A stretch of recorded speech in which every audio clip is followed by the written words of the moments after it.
突然です。朝やんです。ハラセンということで始まりましたハラセンラジオ、陣内智則の面白い方原田専門家でございます。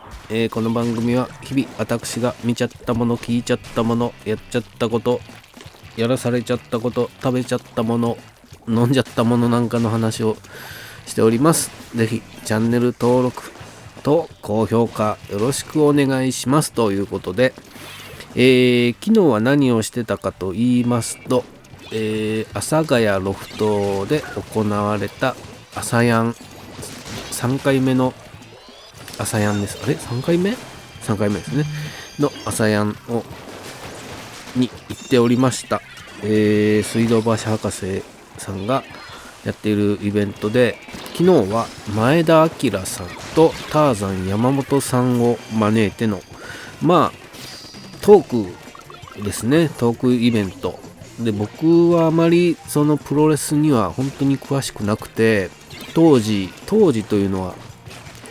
20歳ぐらいの時ですかね。もっと子供の頃はゴールデンタイムにやってた新日全日はよく見ておりました。タイガーマスクとか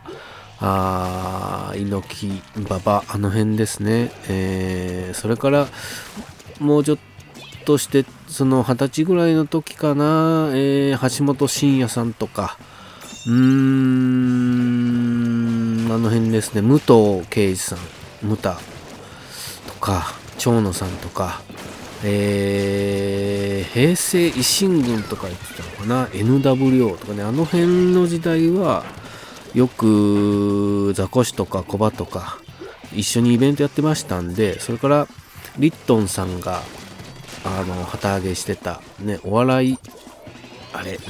お笑い世界、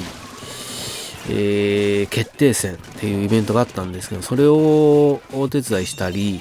その後に、リットンさんからそのイベントを引き継いでザコシとコバとでやってたりしたので、ある程度その辺の時代のねプロレスのことはなんとなくは知ってたんですよ。で、リングスが立ち上がってとか、それこそその前田明さんの、活躍も小バからね伝聞では見聞きして、いくつか試合は見たことあるのかなっていうぐらいの知識しかなかったんですが、それで前田明さんとターザン山本さんがゲストで来られてっていうので、オープニングを作るのにいつもというかね、こうマットなわけですよ。だからなんていうかね、こう拾い絵をこう曲に乗せて料理するというかね、編集でかっこよく見せるみたいなことをやってるんですけども、そんな浅い知識ですから、本当にね、こんな僕がやっていいのかっていうところからいつもスタートするんですね。だからさらうわけですよ、過去。さらうと言ってもね、あんなに前田明さんが本を出版されて、しかもね昨日のイベントでやっと知ることになるんですけども、こう本当に教養が深いというか、文学を本当にめちゃくちゃ知ってるんですよね。それ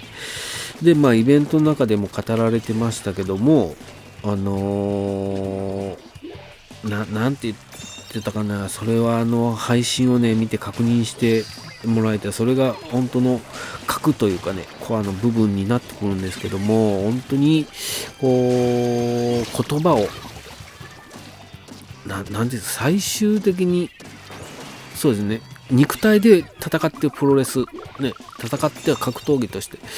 肉体で戦っているんですけども、それは言葉のぶつかり合いの上のなんて言ってたかな、なんかそうね、最終的にはその言葉というかでの戦いというかを見せてたみたいなことを言ってたんですけど、それがそれだけのなんていうんですかね、バックボーンというか、あれだけの教養があってこその戦いだったんだなっていうのを知ることができて、それを知る前にね作ってたオープニングの映像が、それをこうリハの時に前田さんが見てる姿をずっと僕は見てたんですね。どういう反応をするんだろうというか、どういう気持ちなんだろうというかね、どうなんだろうと思いながら、ビクビクしながら見てたんですが、こう一回作った時にウルトラマンのシーン、ゼットンのシーンがあるんですけど、それを入れてなくて、できて前夜祭の配信の時に思い出して、ちゃんとメモしてたんですよ。この映像を入れよう、この映像を使いたいと思ってメモしてたのに忘れてて、と思って、これは入れなくちゃいけないと思って作り直して入れたところを、やっぱり本番の時はね、そこを触れることがなかったんですけど、リハの時にウルトラマンがね Z にやられて肩をピクってするシーンがあるんですけども、ビクッね、肩をすくめるシーン、あれがっていう話をね、あのシーンがっていう話をちらっとされてて、本当にね、あれを入れれたのことがね、本当に良かったとね。本当にそれだけで僕はもう救われたというかね、リハの時はちょっと涙ぐんでしまうぐらいですよ。そしてその後にターザン山本さんのこう浅草お兄さん会に出てた頃の、映像から写真からね、流血のデスマッチの写真からっていうのを入れて、でこう不滅の男に乗っけてやるわけですけど、それがバシッとというかね、かっこよく決まって面白く決まってみたいなところでイベントが始まって、で詳しい内容は本当に見ていただきたいのだと、水道橋博士さんの日記ですごく書かれているんで、前田明さんの言葉がこういう言葉を残している名言集みたいなことをねピックアップしてあるので、それを読むだけでも本当にね、これね、やられちゃいますよ。それはわかりますね。っていうのが昨日やっておりまして、本当にね、もっと早くね、当時から知っていたらね、また違った人生があったんだろうなとかね、思いましたね、本当に。ただ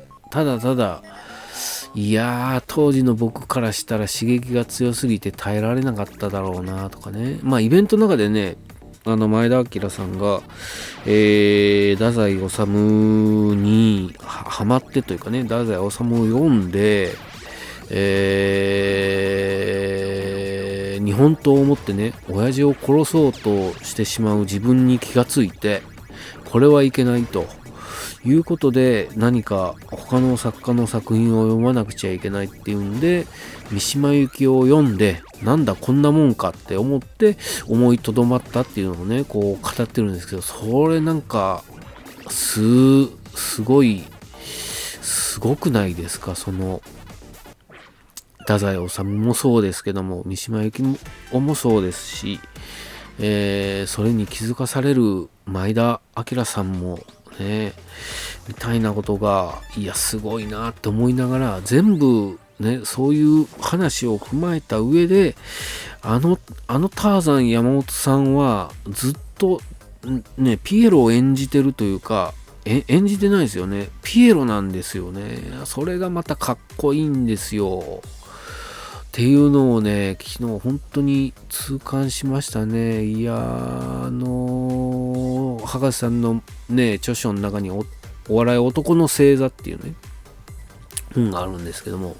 いやー、その男の星座をね、の輝きを、スターの輝きをまじまじと見せつけられたイベントでありましたね。まだ配信でも、今月末ぐらいまでは見れますんで、ぜひね、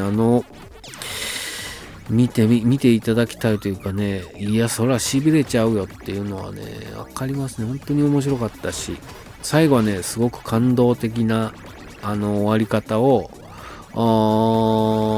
するかと思いきや、それをひっくり返すのがね、プロレスだろうと言って、大暴れするというかするターザン山本さんね。ターザン山本さんもやっぱりね、頭がいいですし、頭がいいというか、ね、っていうのを感じましたねっていうのがありましたんで、ぜひね、まあ本当に見てもらうのが一番早いのと、博士さんのブログを見ていただくのが一番早いかな、って思いましたっていうのと、こういうことというかは本当にもっともっと若い世代にこう伝えていかなくちゃいけないなっていうのは思いますね。と思いました。はい、どうやったらそれがこう伝わっていくんだろうっていうのはあれですけども、そこをねしていかなくちゃいけないなって思いましたんで、ぜひ見ていただきたいと思います。そんなところですね。ぜひチャンネル登録と高評価よろしくお願いします。ありがとうございました。